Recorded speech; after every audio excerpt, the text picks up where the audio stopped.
আপনারা জীবনটাকে কেউ চায়ের দোকানে, কেউ টেলিভিশনের আড্ডায়, কেউ গল্পের আড্ডায়, অথবা কেউ বৈশা বৈশা নায়নাত করলো ইয়া তামসা, শেষ।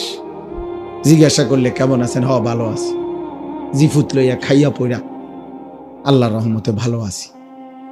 3টা ছেলে বিদেশ থাকে, মেয়েগুলো বিয়ে দিছি, বাড়িতে একটা বিল্ডিং করছি, হুজুর দোয়া করেন আল্লাহ ভালো রাখছি।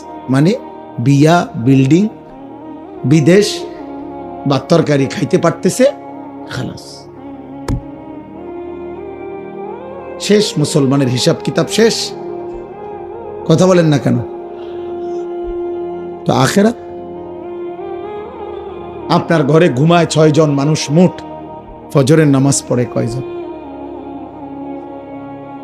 আপনার ঘরে মানুষ ঘুমায় 6 জন, আল্লাহর কোরআন কমপক্ষে দেখে দেখে পড়তে পারে কয়জন?